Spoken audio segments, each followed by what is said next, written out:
Hello दोस्तों, नमस्कार। स्वागत है आपका मेरे यूट्यूब चैनल एचआर में। अगर अभी आप मेरे चैनल पर नए हैं तो इसे सब्सक्राइब करें और साथ ही बेल आइकन को भी प्रेस करें, जिससे आपको मेरी आने वाली हर नई वीडियो का नोटिफिकेशन मिलता रहेगा। दोस्तों, आज मैं बात कर रहा हूँ हिंदी साहित्य के एक ऐसे प्रखर, उच्चतम और प्रतिनिधि कवि की जो जन्मांध होने पर भी अच्छे गायक थे और जिन्हें हिंदी साहित्य में वात्सल्य रस के सम्राट होने का गौरव प्राप्त हुआ था। दोस्तों, मैं बात कर रहा हूं हिंदी साहित्य के भक्ति काल की सगुण भक्ति शाखा के प्रसिद्ध कृष्ण भक्त कवि सूरदास की, जिन्हें कृष्ण भक्ति का शिरोमणि अथवा प्रतिनिधि कवि कहा जाता है। तो दोस्तों, आज की इस वीडियो में हम बात करेंगे सूरदास के जीवन परिचय, साहित्यिक परिचय और इनकी साहित्यिक विशेषताओं के बारे में। तो आइए जानते हैं सबसे पहले सूरदास का जीवन परिचय। जीवन परिचय में हम बात करेंगे इनके जन्म और जन्म स्थान को लेकर। इनका जन्म 1478 ईस्वी रुणकता क्षेत्र, जो कि मथुरा से आगरा जाने वाली सड़क के बीच में है, माना जाता है। तो इनका जो जन्म स्थान रुणकता मानने वाले जो विद्वान हैं वे हैं रामचंद्र शुक्ल, हजारी प्रसाद द्विवेदी, श्याम सुंदर दास। कुछ विद्वान इनका जन्म स्थान जो है सिही मानते हैं, जो कि दिल्ली के पास का क्षेत्र है। डॉक्टर नगेंद्र और गणपति चंद्र गुप्त, ये जो है इनका जन्म स्थान सिही में मानते हैं। इनके पिता रामदास सारस्वत ब्राह्मण थे, जो कि प्रसिद्ध गायक भी हुए। इनके गुरु बल्लभाचार्य जी थे। इनकी जो भक्ति भावना वो सख्य रही है। साथ में कहीं कहीं इनके पदों में हमें माधुर्य भक्ति के भी दर्शन होते हैं। भक्ति संप्रदाय की अगर बात करें तो इनका भक्ति संप्रदाय जो है पुष्टि मार्ग रहा है। अगर हम बात करते हैं इनसे किन किन की भेंट हुई थी, तो बल्लभाचार्य जी की भेंट जो है इनसे 1568 ईस्वी में गऊ घाट में हुई थी। अकबर जी 1625 ईस्वी में इनसे मिले थे मथुरा में आकर, और तुलसीदास जी भी इनसे मिलने मथुरा गए थे, और मीराबाई जी की भी इनसे भेंट हुई थी। तो माना जाता है कि तुलसीदास जी जब इनसे मिलने के लिए मथुरा गए थे तो वे अपने भाई नंददास जी के साथ गए थे। जब तुलसीदास जी ने सूरदास जी से श्री कृष्ण के विनय पद सुने तो उससे प्रेरित होकर तुलसीदास जी ने कृष्ण गीतावली की रचना की थी। तो जो सूरदास जी हैं, इनकी मृत्यु 1583 ईस्वी पारसौली, जो कि गोवर्धन पर्वत के समीप यह क्षेत्र है, यहाँ पे मानी जाती है इनकी मृत्यु। तो दोस्तों, कहा जाता है कि जब बल्लभाचार्य की जो भेंट इनसे गऊ घाट में हुई थी, तो गऊ घाट में सूरदास जी ने बल्लभाचार्य जी को कृष्ण भक्ति का एक पद गाकर सुनाया था, जिससे बल्लभाचार्य जी बहुत इनसे प्रभावित हुए थे। और बल्लभाचार्य जी ने ही इन्हें पुष्टि मार्ग में दीक्षित किया, और बल्लभाचार्य जी ने ही इन्हें भजन कीर्तन का काम जो है श्रीनाथ मंदिर में भेजा था, इन्हें वहाँ पे भजन कीर्तन करने के लिए। तो दोस्तों, इनका साहित्यिक परिचय की बात करते हैं। जो इनकी रचनाएं हैं, गोवर्धन लीला, नाग लीला, दशम स्कंद, दान लीला, सूर पचीसी, सूर शतक। इसके अतिरिक्त काशी नागरी प्रचारणी सभा ने भी इनके 25 ग्रंथ खोजे हैं। जो इनकी प्रमाणिक रचनाएं हैं वे सूर सागर, साहित्य लहरी और सूर सारावली ही है। सूर सागर, इसमें 1.25 लाख के आसपास पद हैं, जिसमें गोपियों का वियोग वर्णन है। साहित्य लहरी जो रचना है वो श्रृंगार वर्णन से संबंधित है, उनमें श्रृंगार वर्णन अधिक है। जो सूर सारावली है, ये तीसरी रचना है इनकी। जो सूरदास जी की भाषा रही है वह ब्रज भाषा है। सूरदास जी ने सूर सागर में भ्रमर गीत सार जो माना जाता है, सूर सागर का जो शिरोमणि माना जाता है उसमें भ्रमर गीत सार, तो उसमें जो वर्णन है श्री कृष्ण का, भागवत पुराण के दशम स्कंद को आधार बनाकर उन्होंने श्री कृष्ण का या श्री कृष्ण की जो बाल लीलाओं का चित्रण किया है। वात्सल्य रस के सम्राट ये माने जाते हैं हिंदी साहित्य में। विट्ठल नाथ जी ने इन्हें पुष्टि मार्ग का जहाज भी कहा है। अष्टछाप के ये सर्वश्रेष्ठ कवि माने जाते हैं। अष्टछाप में 8 कवि हैं। जो 8 कवि हैं वो इस तरह से हैं। पहले कुंभन दास जी हैं, सूरदास जी हैं, परमानंद दास, कृष्णदास, ये चारों बल्लभाचार्य जी के शिष्य हुए। और गोविंद स्वामी, नंददास, चतुर्भुज दास और छित स्वामी, ये चारों विट्ठल नाथ जी के शिष्य हुए।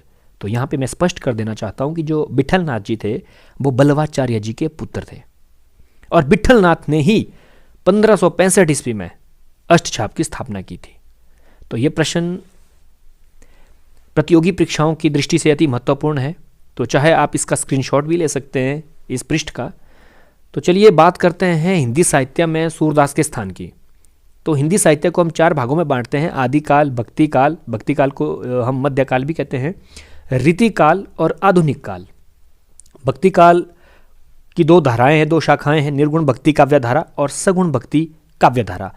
निर्गुण भक्ति काव्य धारा को पुनः हम 2 भागों में विभाजित करते हैं, संत काव्य धारा जिसे हम ज्ञानाश्रयी शाखा भी कहते हैं, और दूसरी है सूफी जिसे हम प्रेमाश्रयी काव्य धारा या शाखा कहते हैं। सगुण भक्ति काव्य धारा की बात करते हैं तो इसमें सब कृष्ण भक्ति काव्य धारा रहती है।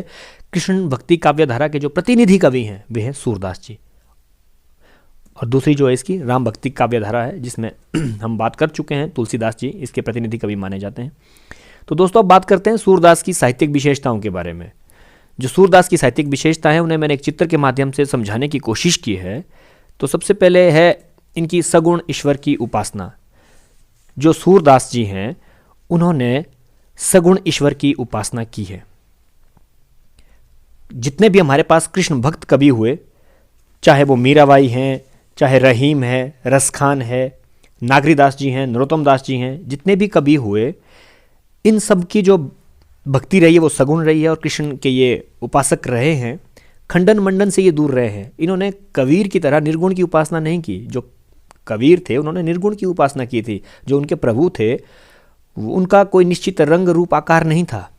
परंतु अगर हम सूरदास के काव्य का अध्ययन करते हैं तो हम पाते हैं कि उन्होंने सूरदास जी ने श्री कृष्ण की सगुण भक्ति की है, श्री कृष्ण के साकार रूप की भक्ति की है इन्होंने। तो ये थी सूरदास जी की सगुण ईश्वर की उपासना। अब दूसरा जो मुख्य बिंदु रहता है हमारे पास वो है श्री कृष्ण की बाल लीलाओं का चित्रण। श्री कृष्ण की बाल लीलाओं का चित्रण जितना सूक्ष्म से सूक्ष्म सूरदास जी ने किया है उतना आज तक कोई कवि नहीं कर पाया। उनके बारे में मैं इतना ही कहूँगा, ना भूतो ना भविष्यति, ना कभी हुआ ना होगा। तो दोस्तों यहाँ पे हम देखते हैं कि जो कृष्ण की बाल लीलाएं हैं, बाल चेष्टाएं हैं या बाल क्रीड़ाएं हैं, उनका जो अन्यतम उदाहरण हमें मिलता ही नहीं है। बहुत सुंदर वर्णन किया है सूरदास जी ने, चाहे वो ग्वालों के साथ हो उनका, चाहे गोपियों के साथ हो, चाहे ब्रजवासियों के साथ, जो भी लीलाएं रही हैं श्री कृष्ण की, उसका वर्णन हम इस बिंदु के तहत करते हैं। जो अगला पॉइंट रहेगा वो है हमारा श्रृंगार वर्णन, जिसे हम प्रेम चित्रण भी कह सकते हैं। अब श्रृंगार जो है रसों का राजा माना जाता है, और सूरदास जी ने श्री कृष्ण, राधा, श्री कृष्ण का गोपियों के साथ बहुत ही मनोरम श्रृंगार चित्रण प्रस्तुत किया है। उनकी रास लीलाओं के संदर्भ में बात करें, चाहे बाल लीलाओं के, चाहे क्रीड़ाओं के संदर्भ में बात करें, तो सूरदास जी ने संयोग के दोनों पक्षों का चित्रण बखूबी किया है। चाहे हम संयोग की बात करें, चाहे वियोग की बात करें। इसका एक उदाहरण मुझे याद आता है संयोग का। जब श्री कृष्ण जो है राधा से मिलने के लिए जाते हैं तो वे कहते हैं, बुझत श्याम कौन तू गोरी, कहाँ रहत काकी है बेटी, देखी नहीं कभू ब्रज खोरी, हम काहे को ब्रज तनावत, खेलत रहत अपनी पौरी। तो ये था इनका संयोग चित्रण बहुत ही सुंदर तरीके से। और वियोग चित्रण जब हम बात करते हैं, भ्रमर गीत सार में जब हम देखते हैं, जब श्री कृष्ण जो है ब्रज छोड़कर मथुरा आते हैं तो वहाँ पे ब्रजवासी ही नहीं बल्कि हर चीज़ जो प्रकृति की भी है वो बहुत ही कष्ट झेलती है, वहाँ पे दुखदायी स्थिति में होती है वो। और जो चंद्रमा है वो भी जो शीतलता प्रदान करता है ब्रजवासियों को, वो पीड़ादायक लगता है। तो ये था श्रृंगार वर्णन सूरदास जी का। इसके बाद हम बात करते हैं भक्ति भावना की। जो सूरदास की जो भक्ति भावना रही है वो पुष्टि मार्गीय रही है। क्योंकि जब बल्लभाचार्य जी से इनकी भेंट होती है गऊ घाट पर, तो उसके बाद जो है ये पुष्टि मार्ग में दीक्षित हो जाते हैं। जब पुष्टि मार्ग में दीक्षित हो जाते हैं तो श्री कृष्ण की भक्ति भावना में लीन रहते हैं। तो इनकी जो भक्ति भावना वो सख्या रही है। श्री कृष्ण को इन्होंने अपना सखा मित्र मानकर उनकी भक्ति की है। सूरदास बहुत ही चतुराई से कहते हैं, मैं तो पतित हूं ही, आप पतित पावन हैं। अगर आपने मेरा उद्धार नहीं किया तो आपका यश नष्ट हो जाएगा। तो ये इनकी भक्ति भावना है सूरदास जी की। ये सगुण ईश्वर के उपासक है, कृष्ण के उपासक है। निर्गुण के संबंध में तो वे कहते हैं, अविगत गति कछु कहत ना आवे, अर्थात निर्गुण के बारे में कुछ कहा नहीं जा सकता। तो ये सूरदास जी की भक्ति भावना है। इसके बाद बात करते हैं हम सौंदर्य चित्रण की। तो अगर हम सूरदास जी के संपूर्ण काव्य का अध्ययन करते हैं तो हम पाते हैं कि सूरदास ने अपने संपूर्ण काव्य में ब्रज का सूक्ष्म से सूक्ष्म चित्रण किया है। चाहे वो फिर श्रृंगार हो, चाहे भक्ति भावना रही हो, चाहे प्रकृति रही हो, चाहे प्रेम हो, श्री कृष्ण की बाल लीला हो, उनका वात्सल्य भाव हो, चाहे भाषा हो, रस हो, अलंकार हो, शब्द शक्ति हो, गुण हो, इस सब चीज़ का उन्होंने बहुत बखूबी सुंदरता से चित्रण किया है अपनी रचनाओं में, अपने काव्य में। इसके बाद हम बात करते हैं प्रकृति की। सूरदास जी ने प्रकृति के दोनों रूपों का चित्रण किया है, आलंबन और उद्दीपन। तो हम देखते हैं कि जितनी भी जो ब्रज के वन हैं, बाग हैं, तड़ाग हैं, फल फूल हैं, पशु पक्षी है, वृक्ष है, इनका बखूबी बहुत ही मनोरम चित्रण जो है सूरदास ने अपने काव्य में किया है। तो ये हमें इसके अधिक दर्शन उस समय होते हैं जब श्री कृष्ण ब्रज को छोड़कर मथुरा चले जाते हैं। जो विरह वर्णन गोपियों का हम देखते हैं या ब्रजवासियों का देखते हैं, या जो भी प्रकृति है ब्रज की, तो उन्हें जो काली रात भी नागिन जैसी डसने वाली प्रतीत होती है। तो प्रकृति का इन्होंने बहुत ही सुंदर चित्रण अपने काव्य में किया है। इसके बाद हम देखते हैं वात्सल्य चित्रण। वात्सल्य रस के सम्राट की जिन्हें उपाधि दी गई हो, तो उनका वात्सल्य चित्रण सचमुच बेजोड़ होगा। उनके काव्य में हम देखते हैं श्री कृष्ण का पालने में झूलना, लोरियां सुनना, मुख पर दही का लेप, घुटनों के बल चलना, किलकारी मारना, माखन चोरी करना, खेलना कूदना, गवालों के साथ जितनी भी उनकी क्रीड़ाएं रहती है। माँ यशोदा से कहते हैं, मैया मोरी मैं नहीं माखन खायो। अनूप जलोटा जी ने बहुत सुंदर तरीके से इस भजन को गाया है। एक जगह पे फिर से यशोदा मैया से कहते हैं, मैया कब हूँ बढ़ोगी चोटी मेरी, कि मेरी चोटी जो है कब बढ़ेंगी। इतना सब देखने, पढ़ने, समझने, सुनने के उपरांत रामचंद्र शुक्ल जी ने कहा है, आगे होने वाला जो श्रृंगार और वात्सल्य वर्णन होगा उसमें सचमुच सूर की जूठन पाई जाएगी। और वे तो यहां तक कहते हैं, रामचंद्र शुक्ल जी यहां तक कहते हैं कि सूरदास जी जो है वात्सल्य रस का कोना कोना झांक आए थे। ये सूरदास जी का वात्सल्य चित्रण था। सूरदास जैसा वात्सल्य चित्रण आज तक ना हुआ है, ना होगा, ना भूतो ना भविष्यति। अगला बिंदु है हमारा संगीतात्मकता। सूरदास जी ही नहीं बल्कि जितने भी भक्ति काल के हमारे कृष्ण भक्त कवि रहे हों, चाहे राम भक्त कवि रहे हों, उनकी जो शैली थी वो संगीतात्मकता है। जो उन्होंने पद लिखे, चाहे वो दोहा छंद में हो, चाहे चौपाई में हो, उन्हें गाया गया है, आज भी गाया जाता है और भविष्य में भी गाया जाएगा। उनके जो पद हैं वो मुक्तक शैली में लिखे गए हैं और उनमें संगीतात्मकता है, गेयता है उनमें। तो ये था हमारा संगीतात्मकता।